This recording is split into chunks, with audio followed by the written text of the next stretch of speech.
보물이 되는 지식을 찾아 떠납니다. 펼쳐라 보물지도. 와, 우리가 방금 외친 것처럼 프로그램 이름이 보물이 되는 지식 도감이잖아요. 그러면 궁금해집니다. 여러분의 보물은 과연 어떤 겁니까? 저야 당연히 저희 집에 있는 애 둘이죠. 아이나, 다누야, 아빠 힘들다. 아빠 돈 벌고 있다.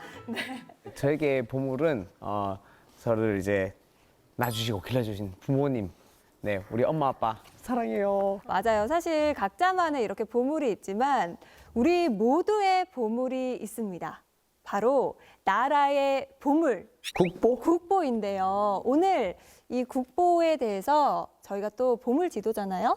자세히 한번 알아보도록 하겠습니다. 그럼 선장님 모셔볼까요? 선장님 나와주세요.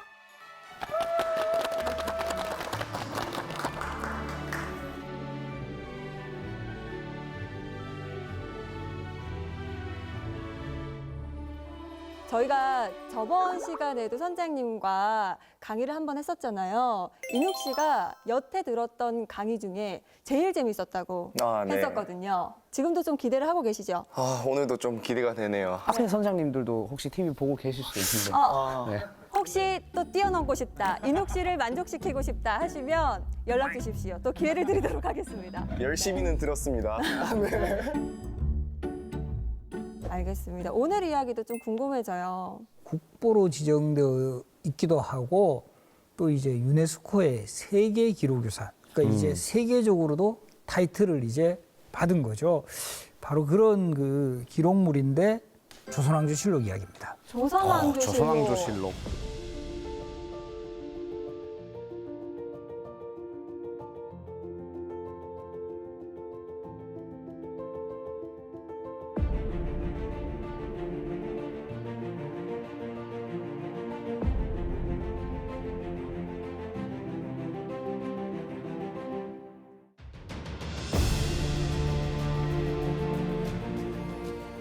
먼저 조선왕조실록의 용어부터 정리하면 조선시대 왕이 몇 명이었는지 아세요? 조선시대 왕이 꽤 많았을 걸로. 27명. 27명이죠. 네. 27대 왕입니다. 근데 여기서 이 조선왕조실록은 태조실록부터 철종실록까지 25대 472년간의 기록이거든요. 그럼 고종실록하고 순종실록은 어디 갔지? 실록 그럼 없었을까요? 혹시 일본? 있기는 있었는데 고종실록하고 순종실록은 소위 강점 시기에 일제 어느 정도의 뭐 의도라든가 이런 것에 의해서 편찬이 완료가 되었기 때문에 일단 제외를 하고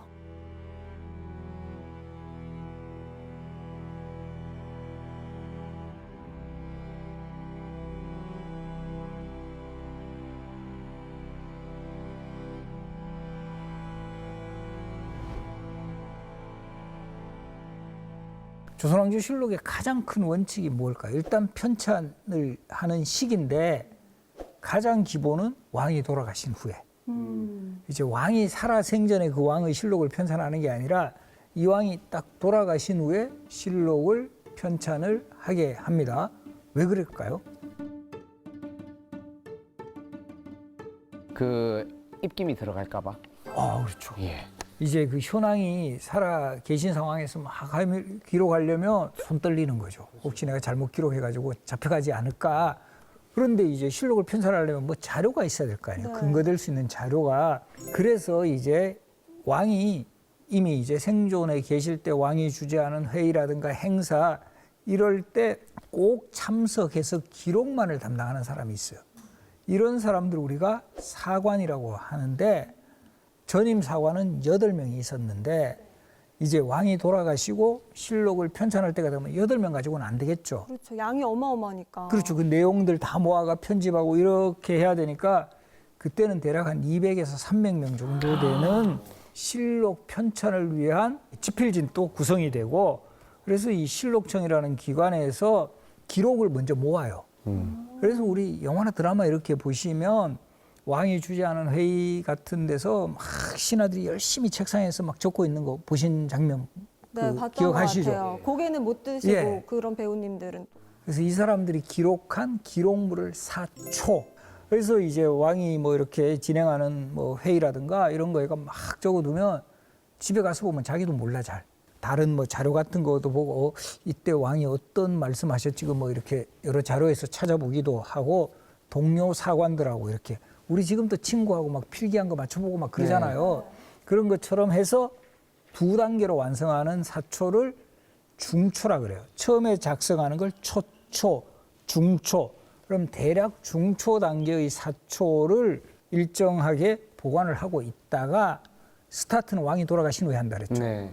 그러니까 시작이다. 이제 왕이 돌아가신 후에 이 중초의 사초를 모아서 다 기록하는 건 아니에요. 실록은 중요한 게 편집자래요. 편집.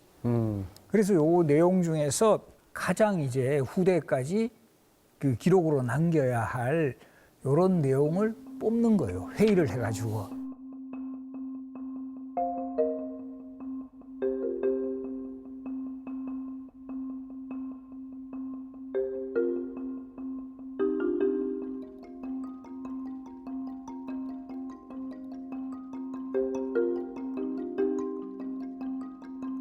그렇게 해서 최종적으로 완성된 사초를 우리가 정초라고 합니다.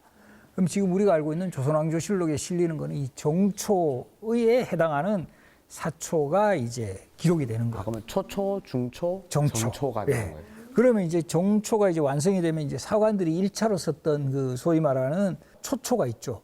요런 내용들은 기록을 없애야 돼요. 이 실록은 뭐 함부로 뭐 이렇게 유출되거나 이렇게 공개되면 안 되니까. 그런데 그때 종이가 되게 귀해요. 종이가. 네. 비용이 뭐 만만치 않아요. 그럼 종이는 살리고 기록된 붓으로 쓴 내용은 없애려면 어떻게 하면 될까요? 우리 정인욱 씨 뭐 하면 되겠어요? 침으로. 물에 담궈야죠. 오, 좋습니다. 물에 담궈요. 그리고 지금은 글은 싹 사라지고 종이는 살릴 수 있죠. 아니, 어떻게 알았어요? 본 것 같은데 TV에서. TV에서 본 것 같아요. 와우. 그래서 이런 걸 우리가 세초라 그래요. 세초. 씻을 새. 이 종이를 이제 겨울모래 같은데 씻는 거죠. 그래서 요 세초했던 곳이 지금 또 요 공간이 남아 있어요. 서울에 우리 세검정이라고 있거든요. 세검정 아래를 흐르는 개천이 홍제천이라는 개천이에요. 지금도 거기 되게 맑은 물이 흘러가고 거기에 보면 특징적인 큰 넓은 바위가 있어요. 그러면 이제 말리고 난 후에 요 종이들을 넓은 바위에다가 말리는 거예요. 근데 혹시라도 비가 오거나 이러면 안 되겠죠. 그럼 어떻게 한다? 천막. 그렇죠. 천막. 어이, 컨디션 좋습니다. 이 천막을 치고. 그렇죠. 천막을 딱 쳐가지고. 근데 정말 절묘하게 지금도 그 넓은 바위, 요거를 차일암이라 그래요. 우리 차일을 친다 그러잖아요. 그래서 그 바위 이름이 차일암. 아, 태양을 차단하는. 그렇죠. 그리고 거기에 보면 지금 또 구멍이 남아 있어요. 홍제천 가보시면 넓은 바위에 이 천막을 설치했던 흔적까지 볼 수가 있고요.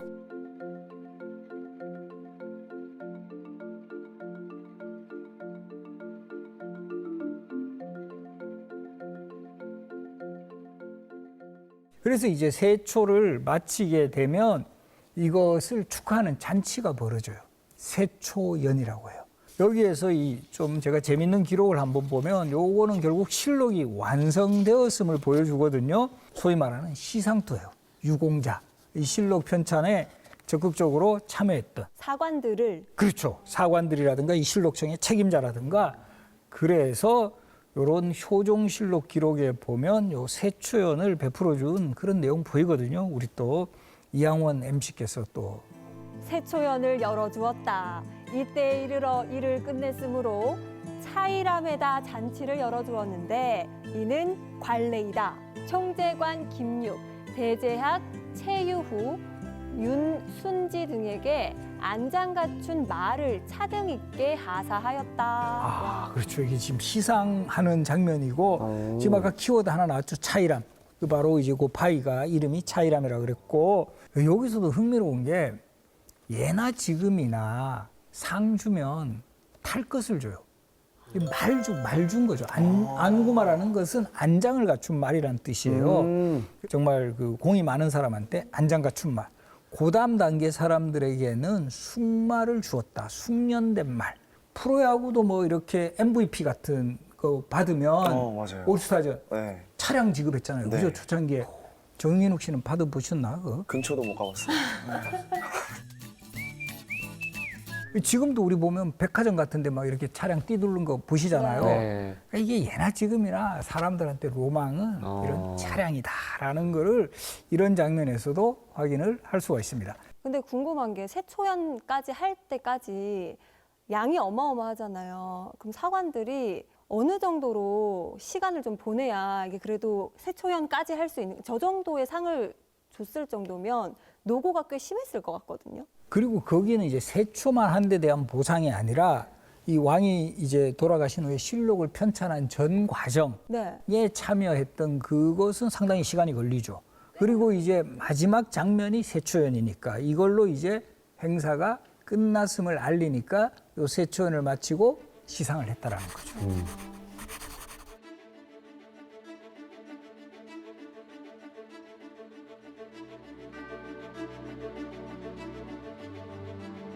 처음에는 필사본이라가 직접 쓰는 거예요, 직접. 우리가 필사하는 건 직접 쓰는 거였는데, 그 다음에 이제 세종실록을 편찬하는 과정에서는 활자본으로 이제 만드는 거예요, 금속 활자로. 그러니까 이 실록은 조선 전기 같은 경우는 4지를 만들었고, 조선 후기에는 5지를 만들었는데, 사실은 4책이나 5책은 금속 활자로 만드는 거는 뭐, 가성비는 떨어져요.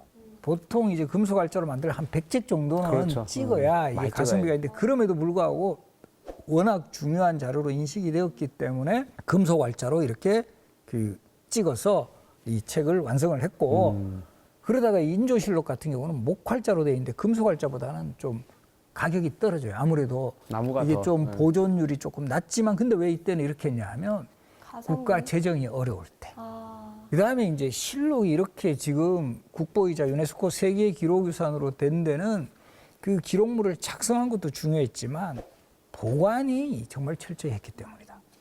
우리가 뭐 지금도 보면 이 기록을 막 예전에도 뭐 무슨 그 뭐 일기를 쓰거나 이런 사람들 많았을 거예요. 근데 나중에 보면 없어. 맞아요. 이 결과적으로 이 보관을 정말 좀 체계적으로 하는 게 그게 더 중요할 수도 있다라는 거죠. 그래서 이 조선 왕조 실록도 보관에 상당한 신경을 쓰는데 고려 시대에도 실록이 있었을까요? 없었을까요? 있었을 것 같아요. 고려시대에도 왕이 있으니까. 그렇죠. 고려 시대부터 이 실록을 만드는 전통이 만들어졌는데 한 부나 두 부를 만들었고 이때 뭐 거란족의 침입이라든가 몽골족의 침입 과정에서 그리고 이제 마지막 상황에서는 임진왜란 때 고려실록 일부가 완전히 소실되면서 사라진 거예요. 지금은 고려실록은 우리가 현물을 접할 수가 없어요. 아, 그럼 아예 하나도 안 남아있어. 안 남아있죠.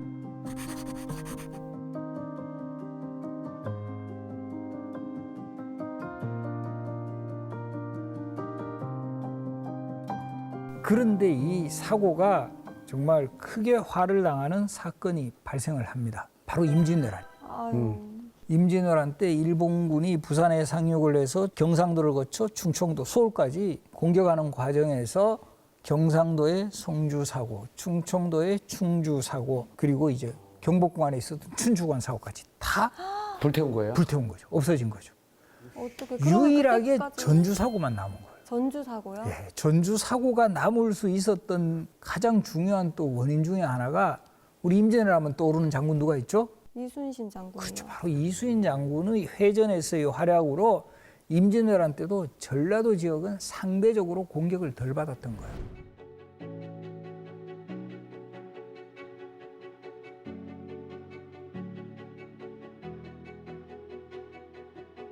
이때 정말 그 엄청난 그 뭐 소위 말하는 사고를 지키는 인물들이 등장을 해요. 바로 이 안희와 손옥록이라는 인물인데 전라도 인근의 태인이라는 지역의 유생들이었어요. 그러니까 이 사람들이 이거 막 이렇게 중요한 기록물이 막 방치가 되고 이러니까 지켜야 된다. 이거 어떻게든 수습을 해야 된다. 이 뭐 가마에도 실은 수레 같은 데도 실었고 뭐 어떻게 해서 요 실록을 지금도 전주 옆에 단풍으로 유명한 산이 있습니다. 무슨 산일까요?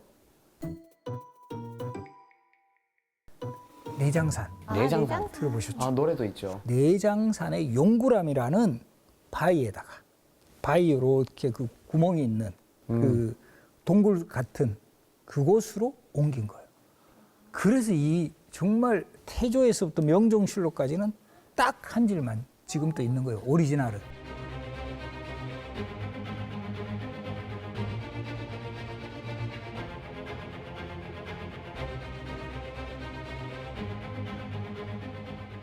야, 그래도 산간 지역에 간 사고는 살아남을 수 있었다. 이제부터라도 우리가 실록을 완성을 하면 보관하는 곳을 산으로 가야 되겠다. 이런 생각을 하는 거예요. 아무래도 전쟁이 일어나도 막 산 꼭대기까지 공격하고 이러지는 않잖아요. 그렇죠. 그렇게 해서 이제 조선 후기에 와서는 궁궐 안에 있는 춘추관 사고는 그대로 보관을 하고 경기도 쪽으로는 강화도, 그다음에 평안도의 묘향산 사고, 그다음에 강릉 쪽에 오대산 사고, 그리고 경북 봉화 쪽에 태백산 사고까지 이렇게 4대 사고가 다 산이 있다는 공통점이 있어요.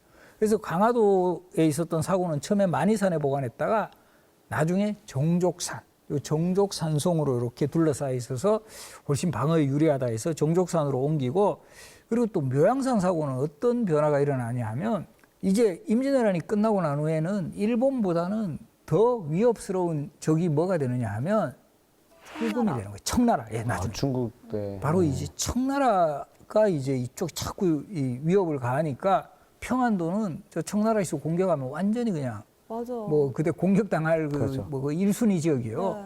그래서 바로 이 무주의 적상산에 사고를 설치해서 총 지방에 4곳, 그리고 중앙에 바로 춘추관 5군데 이 사고가 설치되는 거예요. 그리고 이 산간 지역에 사고를 설치하는 큰 이유 중에 또 하나가 있습니다. 중요한 이유가. 우리 정인욱 씨 산에 가면 우리 항상 볼 수 있는 그런 곳이 뭐 있어요? 우리 가끔씩 밥도 주는 곳인데 산에 가면 등산 잘 하시나? 산에 가면 항상 찾아갈 수 있는 곳. 남이야비. 아, 절. 그렇죠, 절. 절에 가면 또 운 좋을 때 가면 공짜로 밥도 먹을 수 있고, 맞아요. 그죠? 맛있어요. 바로 산에 가면 절이 있으니까 산간 지역에는 아무래도 이 뭐 사람들이 뭐 상주하고 이런 사람들은 잘 없잖아요. 절은 있잖아. 그러니까 절 근처에 사고를 설치하는 거예요. 그러니까 이제 평상시에도 관리하고 특히 유사시 같은 경우는 절에서 이런 사고를 지키게 하는 거죠. 이런 경우를 우리가 수호사찰이라고 합니다. 수호사찰이라 해서 강화도에 가면 전등사라는 절이 있어요. 전등사 바로 옆에 정족산 사고가 있고 오대산 사고 거기에는 수호사찰이 월정사, 그리고 이제 무주의 적상산 사고에는 안국사, 태백산 사고는 각하사라는 이런 수호사찰이 있었기 때문에 유사시에는 절에서 요 사고를 지키게 하는 또 이런 지혜를 발휘를 했고요. 그래서 그 당시 사람들이 얼마나 사고를 중시했는가를 보여주는 장면이 이런 이 그림 그린 사람이 조선 후기를 대표하는 풍속화가예요. 누굴까요? 조선 후기를 대표하는. 김홍도. 그렇죠. 우리 지난 시간에 자리짝이라는 그림에서도 저 김홍도 그림 생각나시죠? 그죠? 오대산 사고 그림이에요. 근데 김홍도 같은 정말 대화가가 이 오대산 쪽 사실은 꽤 높아요. 저기까지 올라가셔가지고 사고 그림 그려온 거야. 아, 이거 상상으로 그리신 게 아니라 아니죠. 직접 실제로 간 거죠. 보시면서. 가서. 네, 그리고 이제 이 여기에는 정조, 당시 왕이 정조거든요. 정조의 의지도 있었을 거다.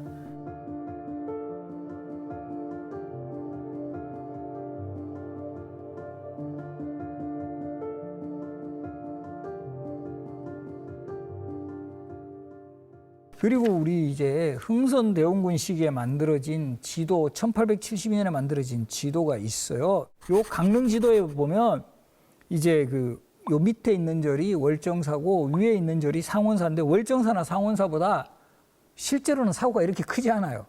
근데 되게 크게 그려놨죠. 마치 오작교처럼. 그만큼 사고가 이렇게 중요하고 의미가 있다라는 거를 보여주고 있어요. 이 그림 보면 확실하게 나타나죠. 그리고 이 태백산 사고는 경북 봉화에 있는 요 태백산 사고만은 현재 복원이 되어 있지 않은데 그 당시에 요 조선시대의 요 태백산 사고의 모습이에요.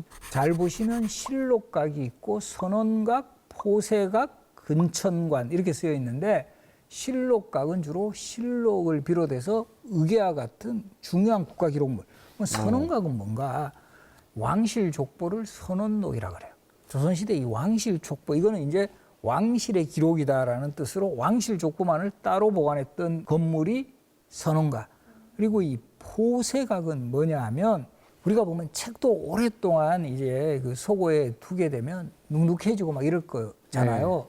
그러면 이걸 꺼내 가지고 바람과 햇볕에 말리는 작업을 포세라고 합니다. 선장님, 예. 정말 이런 우연이.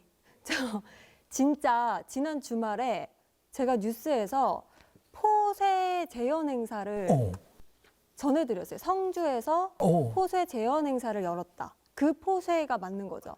조선시대 사고가 있던 성주에서 조선 왕조실록을 포쇄하는 재현 행사가 처음으로 열려 관심을 모았습니다.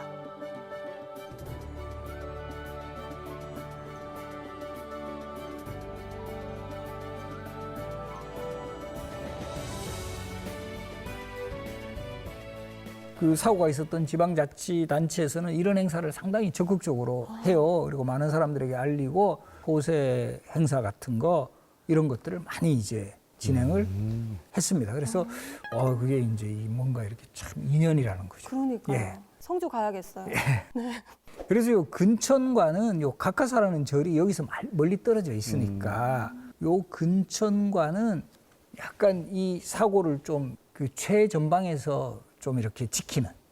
우리 이제 군대 같은 경우도 이 본부가 있고 요 초소 같은 경우는 가장 이제 가까운 곳 전방에 배치하잖아요. 그렇죠. 그런 성격을 가진 건물이 근천관이다. 이 각하사의 부속 건물이다. 이렇게 생각을 하시면 되고요. 초소.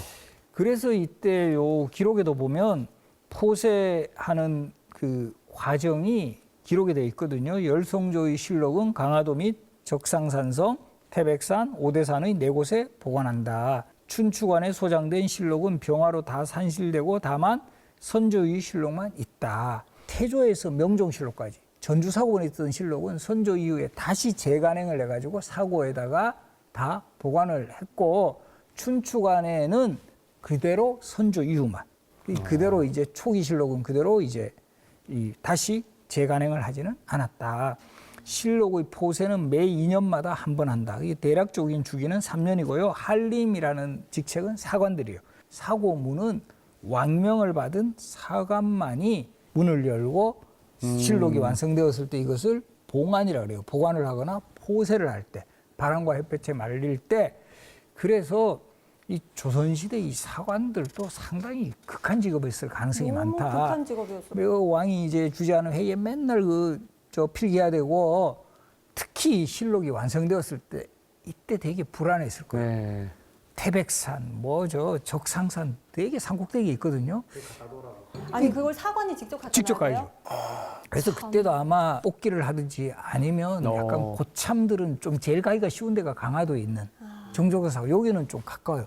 아마 좀 고참 사관들은 강화도에 갔을 가능성이 많고 좀 신참들은 저 제일 그 꼭대기인 태백산에 갔을 가능성이 좀 많지 않을까. 속기사 해야 되지, 등산해야 되지, 진짜. 또 한 번씩 2년에 꺼내가 또 관리해야 되지. 그래서 사관들 뽑을 때 문장도 잘해야 되고 뭐 청렴해야 되고 이런 요소도 갖춰야 되지만 건강도 되게 낮췄어요. 네. 산 타야 되니까. 고소공포증 있는 사람은 사관 되기 힘들었다. 이렇게 생각하시면 되고 그래서 지금 그 강화도에 있는 정족산 사고의 모습을 그린 지도에 지금 나타나 있죠. 근데 유일하게 정족산 사고만 단층이에요, 단층. 나머지 사고들은 다 2층이에요. 2층이에요? 보통 2층에다가 그 실록을 보관을 하는데 정족산 사고는 왜 단층이었을까요? 힘들어서. 강화도는 섬이잖아요. 해풍이 심하니까 이게 바람이 심하면 우리 바닷가에 있으면 바람 심하잖아요. 네. 그러면 2층에 있으면 건물이 안전하지 않을 수 있다. 더 잘 그래서 상하고. 네. 유일하게 1층 건물이다.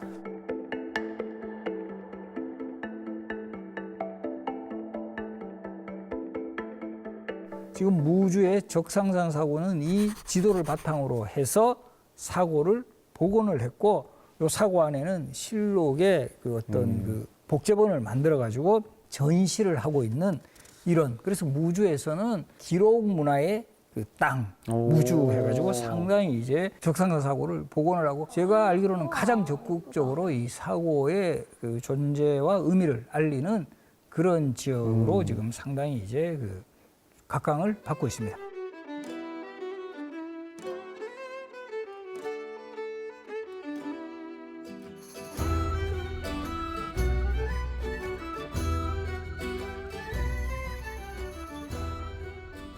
일제 시대의 이 사고는 완전히 이제 방치가 되고 거의 이제 뭐 파기가 되었다 할까요? 그러면서 일제 이 입장에서도 바로 이 조선왕조실록은 되게 중요한 거예요. 자신들이 이제 그 조선 통치하려면 그 조선왕조실록이 필요하다라는 거죠.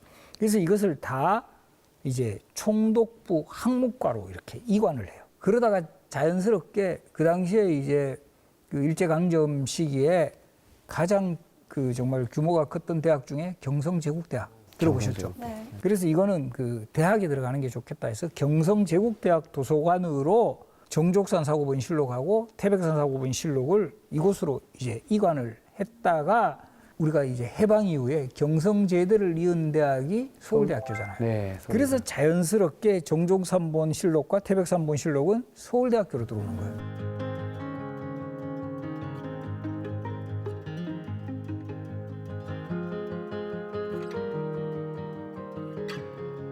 서울대학교에서도 잘 관리하기 위해서 만든 기관이 규장각이에요. 규장각은 원래 정조 때 설치했던 왕실도서관인데 이름을 빌린 거죠. 그래서 이 규장각, 서울대학교 안에 규장각을 설치해서 처음에는 부지를 보관을 하다가 1980년대에는 뭐 시위 같은 거 되게 뭐 심하게 일어났고 어떻게 화를 입을지 모른다 해서 분산 보관하자 해서 1984년에 부산에 있는 정부기록보존소로 보관을 한 거예요. 요 지금 부산의 정부기록보존소의 이름이 바뀌어서 국가기록원이라고 그래요. 국가기록원. 국가기록원 부산센터.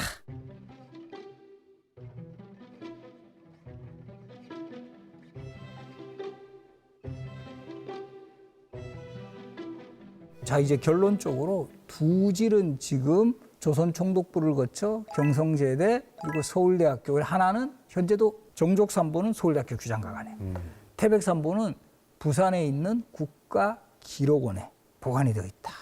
우리 대한민국에 두 질이 있어요. 적상산본 실록은 창경궁 안에 장서각이라는 조선 왕실 도서관이 있었어요. 그러니까 일제가 선심 쓰시 이거는 너희 왕실의 기록이니까 너희들이 한부 가져. 그렇게 됐던 장서각본 조선왕조실록은 6.25 전쟁이 일어났을 때 북한 쪽도 조선왕조실록 중요한 기록물인지 당연히 알죠. 그런데 다행히 서울대학교에 있었던 이 두 질의 조선왕조실록은 부산의 피난 수도로 극적으로 옮긴 거예요. 제가 예전에 오랫동안 제가 규장각에서 근무를 했거든요. 사관으로서 근무를 하신 거예요? 학예연구사라고 해가지고 이제 규장각에 있는 뭐 그래서 제가 실제 규장각이 여러 중요한 뭐 조선왕조실록, 의계, 고지도 정말 보물들이 많아요. 그래서 제가 쓴 책도 있어요. 규장각에서 보물찾기. 뭐 이렇게. 여기 지금 보물지도에 나오기 위한 선작업으로 제가 보물찾기 한번 했습니다. 예. 바로 요 규장각에 있을 때 이분들이 그 대피시킨 그 증언도 들은 바가 있는데 안타깝게도 장서각은 궁궐 안에 있으니까 이거를 지키는 사람이 없었던 거야. 제대로. 북한군이 왔을 때 이거를 가져갑니다. 현재는 북한의 평양에 보관이 되어 있어요.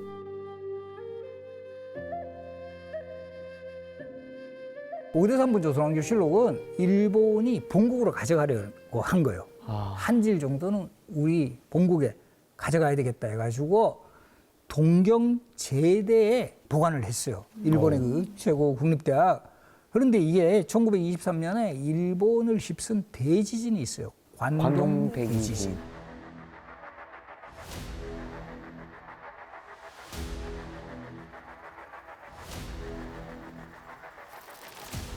그래서 이 관동 대지진 때 오대산본 조선왕조실록 대부분이 유실돼 버린 거예요. 아이고. 이게 다행인지 74책이 살아남습니다.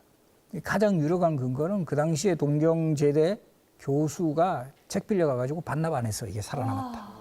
그래서 가끔씩은 이 연체한 사람들. 네, 연체의 정말 그 긍정적 나비 효과랄까요? 네. 그래서 이걸 우리가 이제 파악을 하고 27책은 1930년대 일단 돌아왔어요. 일제도 자기들 뭐 짜투리 이거 갖고 있으면 좀 뭐 그렇게 부담되니까 그때는 또 서울에 있는 경성제대로 보냈고 나머지는 어떤 이유에서인지 돌아오지 못하다가 이게 2000년대 초반부터 우리가 문화재 반환 운동을 상당히 적극적으로 추진했어요.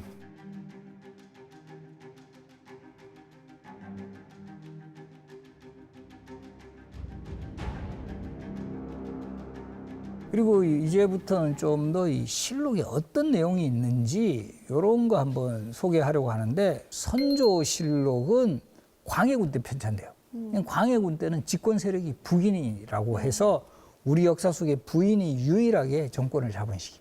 그러다가 1623년 인조 반정이 일어나면서 북인 정권을 무너뜨리고 서인 정권이 수립이 돼요. 그러니까 이 서인들 입장에서는 북인들이 쓴 저 선조실록 너무 마음에 안 드는 거예요. 아, 근데 저런 관료들은 볼 수 있었어요? 관료들도 보지는 못하죠. 그러니까 어쨌든 우리와 반대되는 파들이 앞서서 적었으니까 마음에 안 들 것이다. 이렇게 그렇죠. 생각을 하신 건가요? 뻔하다는 거죠. 우리도 뻔하다. 보면 저 사람이 썼으면 저거 뭐 뻔하다라는 생각을 하지 않을 수가 없는 거죠. 그렇죠. 그래서 없애지는 않고 수정본을 다시 만듭니다. 선조 수정실록. 서인들이 중심이 돼가. 근데 이제 나중에 후대에 확인을 해보니 정말 차이가 꽤 있더라. 특히 인물 평가에서. 네. 우리가 대표적으로 우리 저 율곡이 선생이 서인의 아주 그 정치적 학문적 영수예요. 이때 이분이 선조 때 돌아가시거든. 율곡이 선생이. 네. 율곡이 선생 돌아가신 날 선조실록의 기록은 딱 한자로 세 글자가 나옵니다. 이이졸. 이가 죽었다. 좀 심하지 않나요? 우리 네. 정말 시대를 이끌어갔던 정말 중요한 역사의 인물인데 이 자기 당파하고 좀 반대된다고 반대되니까. 선조 수정실록 보면 한 3페이지 나옵니다. 어릴 때부터 똑똑하셨고 뭐 어떻게 공부를 하셨고 우리 그 유명한 10만 양명설 이야기까지 이런 거 보면 확 차이가 난다는 거예요.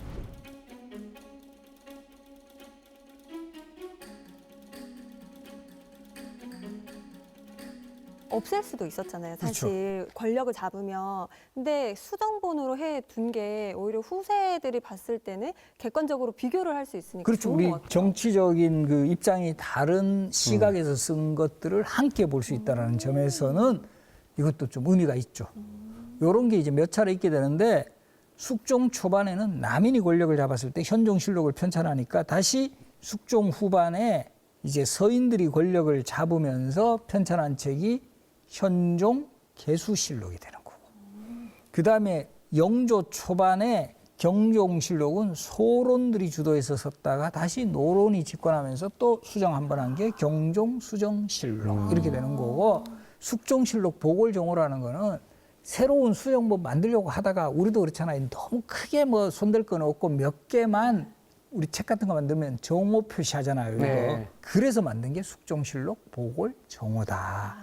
그래서 요 실록들은 그만큼 조선 후기에 정치적인 그 대립, 흔히 말하는 당쟁이 치열하게 전개되었다라는 것을 보여준과 동시에 그럼에도 불구하고 이전 당파가 쓴 반대되는 당파가 쓴 실록까지 없애지는 않았다. 진짜. 없애버렸으면 이건 너무 이제 그렇죠. 자신들만의 그건 기록만 공항이네. 옳다 이런 거죠.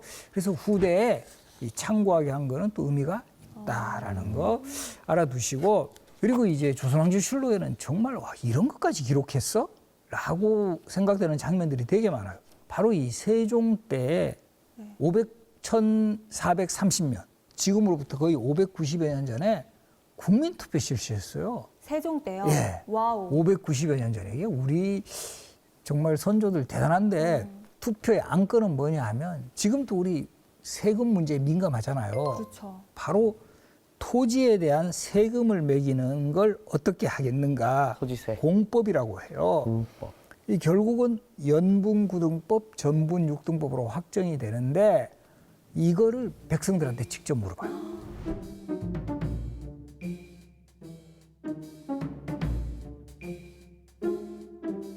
그리고 이 조선왕조실록에는 천재지변에 관한 기록이 되게 많아요. 아무래도 농업국가다 보니까 홍수, 가뭄, 전염병, 지진 그리고 이 지진에 관한 기록도 한 1800여 건 등장하고요. 특히 전염병 또 뭐 거의 한 1, 2천 건 정도 기록되어 있어요. 이 전염병이 일어났을 때 뭐 대책이라든가 그때도 비슷해요. 제일 먼저 하는 게 격리. 그다음에 이 전염병이 유행하는 지역은 재난지원금 선포하듯이 구호곡을 지급하고 세금 면제. 이야. 이런 모습들. 이 숙종이 천연두에 걸렸을 때는 그 일지가 다 나와요. 뭐 처음에는 여기 뭐 딱지가 생겼다가 이게 뭐 가라앉았다라든가 그때 어떤 의원들이 뭐 들어갔다라든가 이런 내용들. 그래서 우리가 이 전염병이 얼마나 그 힘들었는가를 보여주는 말들도 지금도 우리 생활 속에 많이 쓰이거든요. 지금도 되게 어려운 상황을 겪고 나면 두 글자입니다. 내가 뭐뭇을 치렀다 그래요? 역병. 내가 홍역을 치렀다 그러죠. 홍역을 치렀다. 홍역. 그리고 되게 어려운 상황에서 벗어났을 때 한 글자입니다. 와, 내가 뭘 뗐다? 학을 뗐다. 그렇죠. 학을 뗐다. 학질에서 나옵니다. 말라리아 모기가 감염. 학질. 제일 심한 욕 중에 하나는 뭘까요? 두 글자. 예의 뭐할 놈? 해도 돼요? 네. 육실할 놈. 육실할 놈? 이가 예의 뭐할 놈? 예의 연병할 놈. 아, 연병 들어보셨죠? 그리고 이 조선시대 왕의 건강에 대한 기록도 꽤 많이 나오는데 이 영조 대왕이 조선왕 중에 최장수왕인 맞아요. 거 80 아시죠? 넘게 사셨죠. 83세까지. 장수하셨네. 조선시대 왕 중에 장수 랭킹 1위가 영조 83세, 태조 이성계 74세, 고종황제 68세, 그다음에 광해군 67세, 정종 63세. 60만 넘어도 랭킹 5위 안에 들 정도로 그렇네요. 조선시대 네. 왕의 평균 수명이 그렇게 높지 않아요. 한 48쯤 돼요. 이야. 그런데도 영조가 이렇게 장수할 수 있었던 비결을 스스로 이야기하고 있어요. 한번 읽어주실래요? 영조의 장수 비결. 내가 일생토록 얇은 옷과 거친 음식을 먹기 때문에 자전께서는 늘 염려를 하셨고 영빈도 매양 경계하기를 스스로 먹는 것이 너무 박하니 늙으면 반드시 병이 생길 것이라고 하였지만 나는 지금도 병이 없으니 옷과 먹는 것이 후하지 않았던 보람이다. 모든 사람의 근력은 순전히 잘 입고 잘 먹는 데서 소모되는 것이다. 듣자니 사대부 집에서는 초피의 이불과 이름도 모를 반찬이 많다고 한다. 사치가 어찌 이토록 심하게 되었는가. 얇은 옷과 거친 음식, 여기에 포인트가 있어요. 소식을 한다라는 거죠. 그리고 이제 먹는 음식들도 뭐 아주 뭐 기름지고 이런 것보다는 아주 그 거친 음식이라고 하면 보리밥 같은 거 이런 거. 실제 영조가 좋아했던 식단이 네. 기록으로 나옵니다. 이거 꼭 오래 사실 분들 기억해 놓으세요. 고추장, 고추장. 보리밥, 보리밥. 그다음에 타락죽. 타락죽. 우리 지금 보면 약간 밀키트 같은 이런 거죠. 거기다가 영조가 이제 이런 음식 이외에 또 장수할 수 있었던 것은 그렇게 건강검진 열심히 받아요. 오. 조선시대의 이 왕실 종합병원이 내의원인데 내의원에서 영조가 건강 그 체크를 한 기록을 보면 한 달에 11번 꼴 정도. 3일에 한 번 정도 막 피 뽑아 보시고 막 진맥하시고 막 이랬다라는 거죠. 근데 어렸을 때부터 좀 몸이 약하게 태어나셔서 더 그런 게 있으셨을 거예요. 영조의 초상화 보면 되게 마르셨어요. 마른 체형이고 영조는 그 21살 때 이 그린 초상화가 있어요. 그때도 되게 마르셨는데 51살 때 이 영조의 모습 보면 요 지금 자료에 오시죠? 어머. 거의 비포 애프터가 별 변화가 없어요. 그렇지 않아요? 되게 너무 마른 체형이죠. 동안이신데요? 예? 너무 동안이세요. 어. 관리를 너무 잘하셨는데요. 그러니까 요 21살 그리고 그다음에 51살. 오. 그러니까 이 체형의 변화가 거의 없다는 거죠.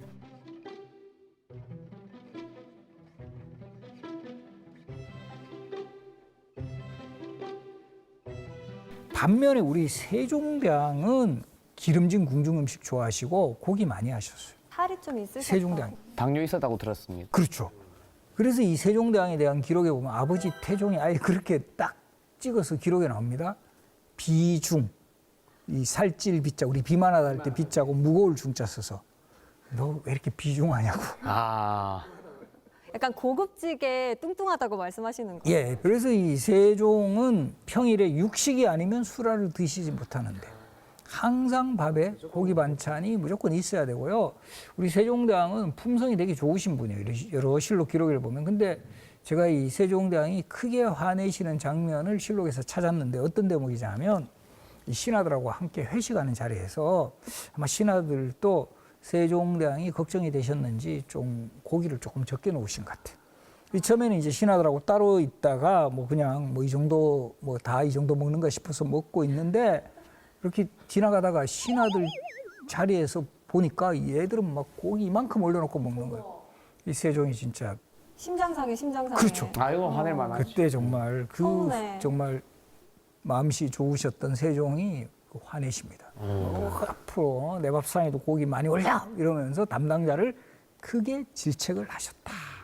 세종도 고기 반찬 앞에서는 정말 참을 수가 없었다라는 이런 장면들. 그게 다 실록에 있는 거죠. 이게 이제 결과적으로 이 육식 위주의 식단 그리고 아무래도 운동을 또 별로 못 하시는 거예요. 너무 일을 많이 하시기 때문에 과로 이런 게 겹치면 이렇게 좀 계속 의자에 앉아 있어야 되고 이러다 보니 뚱뚱하신 거죠. 그래서 실제 43살 때 이렇게 스스로가 참 내 힘들어 죽겠다라고 이야기합니다. 내가 젊어서부터 한쪽 다리가 치우치게 아파서 10여 년에 이르러 조금 나았는데 또 등에 부종, 종기로 아픈 적이 오래다. 지난해 여름에는 임지를 알아 올해 정사를 보지 못해. 임지는 약간 이 방광염 쪽 이런 게 또 시원치 않아요. 왼쪽 눈이 아파 안막을 가리고 오른쪽 눈도 어두워서 사람이 있는지를 알겠지만 누구인지를 알지 못하겠으니 정말 죽겠다. 한 가지 병이 나오면 또 한 가지 병이 생김에 나의 쇠로함이 심하다. 그러나 이런 정말 개인적인 그런 건강이 악화되었음에도 불구하고 이 사실 우리가 잘 알고 있는 훈민정음, 창제, 반포 이 말년에 나오는 업적들이에요. 그러니까 대단하신 분이지. 발견해시고. 예, 자신이 이렇게 힘든 상황에서도 정말 이 왕으로서의 책임을 다하기 위해서 그런 업적을 남기셨다.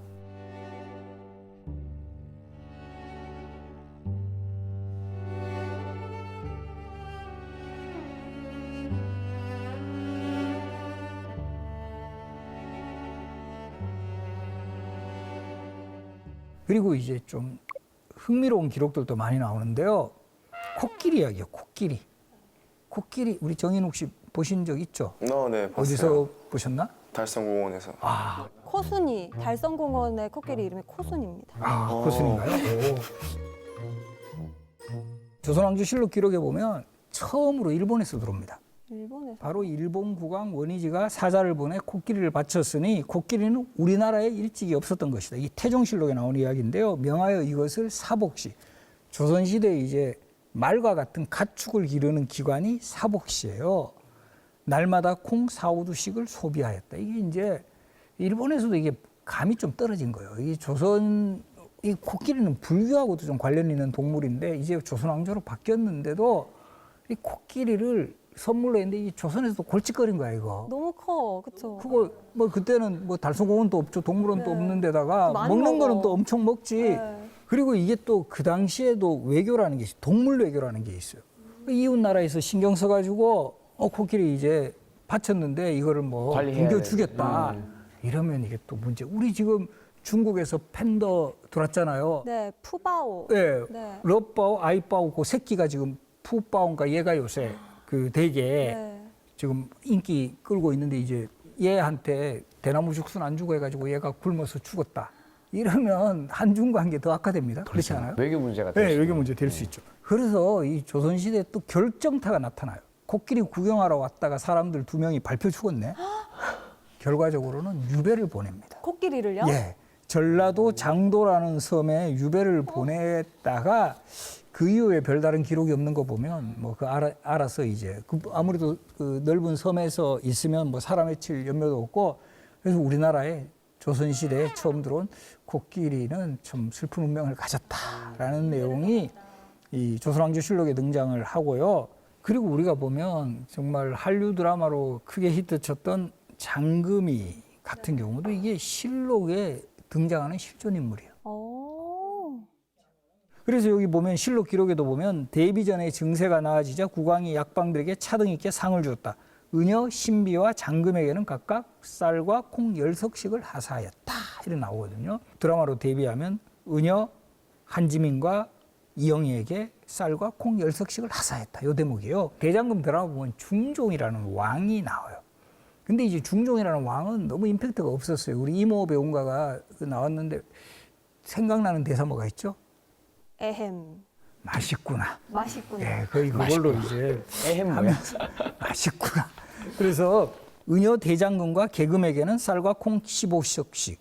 그래서 이때 중종이 자기 병 잘 치료해주고 하니까 대장금. 요즘으로 치면 그레이트 장금. 그래서 대장금. 원래 이름은 장금이에요. 그냥 장금인데. 높여진 게 이제 대장금. 궁중 요리사라는 기록은 단 한 줄도 안 나옵니다. 그리고 이제 왕의 남자 영화 보셨어요? 네. 공길이하고 장생이 나오는 그 우리 이중기 배우가 이제 공길이 역으로 나왔는데 이 영화도 실록 연산군 일기에서 모티브를 가져왔어요. 배우 공길이 논어를 외운 것이 불경하다요 곤장을 치다 이런 대목이 나오는데 이 공길이 사실은 배우라라고 실록의 기록에도 나와요. 우리 배우자를 써서 우인이라고 나오는데 그래서 배우라는 캐릭터에 착안을 해가지고 공길이라는 인물을 광대로 하게 한 거예요. 배역 설정을 한 거고 그리고 실록에서는 연산군이 워낙 폭정을 일삼으니까 공길이가 논어를 인용해서 임금은 임금다워야 되고 신하는 신하다워야 하고 아비는 아비다워야 되고 아들은 아들다워야 합니다. 라고 하니 연산군이 열받아가지고 불경한데 가깝다 하여 곤장을 쳐서 먼 곳으로 유배하였다. 요 기록까지 나와요. 공길이와 함께 나오는 장생이라는 인물, 우리 아마 감우성 배우가 나왔던 걸로 기억하는데 이 장생이라는 인물도 실존 인물이었어요. 그런 인물들을 역시 영화에 등장을 시켜서 훨씬 더 이제 좀 많은 사람들한테 임팩트를 줬던 영화가 왕의 남자였습니다.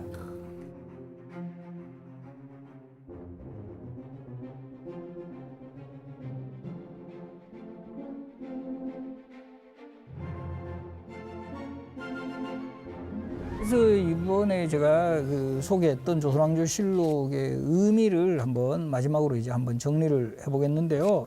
유네스코의 세계 기록유산으로 지정된 기록물만 또 이 아시아권에서는 그 1등이에요. 그만큼 뭐 의계, 승정원 일기, 뭐 일성록 이런 특히나 조선 시대 기록물이 많아요. 그만큼 이래 우리 선조들이 기록 정신이 대단했고 이거를 어쨌든 책으로 만들어냈다. 언젠가는 누구에 의해서 이게 다 지금도 우리 보면 이 실록 기록 보니까 역시 세종은 대단했고 연산군은 진짜 문제가 많았구나 이런 걸 확인할 수 있잖아요. 그게 훨씬 더 좀 공개적이고 투명한 그런 정치를 할 수 있는 힘이 되었고 그리고 이 조선왕조실록은 조선시대판 타임캡슐이다. 바로 이 조선시대 그 시대로 그대로 들어갈 수 있는 그런 장면들이 너무 많아요. 관심 있게 지켜보면 여러 가지 그런 문화 콘텐츠 창출에도 아주 큰 도움을 줄 수 있다. 제가 마지막으로 이 조선 왕조실록을 그 정말 집필했던 장본인인 사관들이 얼마나 이 철저하게 기록했는지를 보여주는 에피소드 하나 소개해드리겠습니다. 태종실록 이야기인데요. 태종이 친히 활과 하사를 가지고 말을 달려 노루를 쏘다가 말이 거꾸러짐으로 인하여 말에서 떨어졌으나 상하지는 않았다. 이 사관들이 따라와가지고 저거 쓰면 되게 창피할 거 아니에요. 뭐 왕께서 뭐 말에서 떨어져. 그래서 딱 좌우를 둘러보면서 사관이 알게 하지 마라고 하셨다라고 써버린 거예요. 사관이. 그렇죠. 알게 하지 마를 사관이 썼네요. 그렇죠. 네. 그러니까 이게 완전 태종을 정말 두 번 정말 죽이는 말에서 떨어진 그 창피한 이 내용까지 기록했고 또 그거 숨기기 위해 가지고 이거를 사관이 알게 하지 말라고 하셨다까지 쓴 이런 정신이 결국 조선왕조실록이 국보뿐만 아니라 세계에도 인정받는 유네스코 세계기록유산으로 지정된 그런 힘이 되지 않았을까. 그 사과는 안 혼났을까요? 못 보니까 어차피 태종은. 맞네. 네. 태종은 보지 못했으니까. 그러니까 왕이 돌아가신 후에 쓰게 한 거예요. 어차피 못 보니까 하고 계속 네. 다 썼겠네요. 이제. 그래서 이런 정말 철저한 기록 정신이 바로 이렇게 또 이 조선왕조를 오랫동안 지켜올 수 있는 또 중요한 힘이 되었다. 이렇게 볼 수가 있습니다. 신기합니다. 진짜 정말 너무 세세한 것까지 다 적혀 있다 보니까 저는 들으면서 궁금한 게 왕이라도 볼 수 없는 실록이었지만 정말 한 명의 왕도 보지 않았나요? 태종도 실록 보고 싶어 해가지고 내가 한번 이거 참고하겠다 했을 때 신하들이 강하게 반대를 해요. 그리고 우리가 그 정말 최고의 성군이라 할 수 있는 세종께서도 이거 좀 보겠다 했을 때 그 당시 신하들이 반대를 했고 이걸 받아들입니다.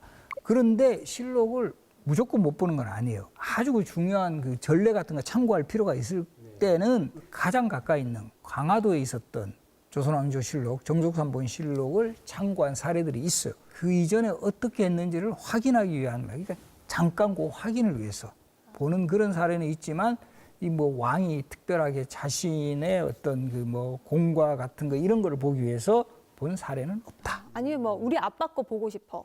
우리 아빠 어떻게 썼는지 궁금해. 막 이렇게 해도 다 말리고 못 보게 했나요, 끝까지? 본 왕이 있긴 있어요. 연산군 시대에 그 사초를 공개가 되면서 소위 말하는 무오사라 그래가지고 엄청난 또 이 그 당시에 사관들이 희생당하는 그런 그 정말 결과적으로 그 폭군만이 했던 거고 나머지 왕들은 그 전통을 그대로 잘 개선을 했던 거죠. 인욱 씨는 들으면서 궁금했던 거 없어요? 없나 보다. 너무 이해가 잘 되셨나 보다. 조금 네. 어렵네요. 오늘 건, 네. 저번에 네. 쾌걸 춘향보다는 조금 어렵다. 맞아요. 어떤 부분이 좀 어려웠나요? 이게 이런 부분은 좀 약간 접하기가 쉽지 않았던 부분인 것 같아요. 저는 운동을 계속 하다 보니까 뭐 처음 듣는 것 같기도 하고 해서 조금 약간 왔다 갔다 하고 있는 것 같아요, 지금. 그럼 인욱 씨는 조선실록만큼이나 절대 안 들켜야지 하고 지키고 있는 게 있습니까? 저는 뭐 그 정도까지는 없는 것 같아요. 뭐 다 들켜도 돼요, 저는. 진짜요? 네. 통장 잔고만 안 들키면 될 것 같아요. 네. 병원 씨는 들으면서 궁금한 거 있었나요? 저는 사실 그 아까 뭐 세종대왕 이야기나 역대 왕들 건강 이야기 할 때 약간 귀가 솔깃했는데 저는 이제 고추장 보리밥을 좀 먹어야겠다고 생각을 좀 많이 했고요. 그리고 그 세종대왕께서도 아주 과로를 많이 하셔서 병이 났던 걸 보니까 조선왕조실록을 통해서 이런 건강의 지혜까지 얻게 된 것 같습니다. 알겠습니다. 그러면 오늘 강의 우리 선장님 한마디로 딱 정리를 해주신다면요? 역사 기록의 기본은 기록이다. 이렇게 표현하고 싶습니다.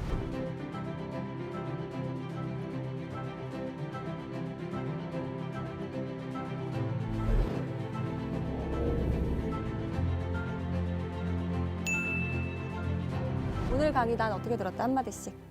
열심히 들었다. 와우, 열심히 들었다. 오케이. 오늘 이 보물지도 촬영 기록도 아주 먼 훗날 1000년, 2000년 후에 이 자손들아 자손이다. 우리 자손들 후손들에게 아주 중요한 기록이 될 수도 있지 않을까 생각하면서 오늘도 좀 더 잘생긴 모습으로 기록되길 바라는 마음입니다. 알겠습니다. 잘생긴 모습으로 기억해 주시길 바라면서 마지막으로 또 같이 외쳐보면서 끝내보도록 하겠습니다. 찾아라 보물지도!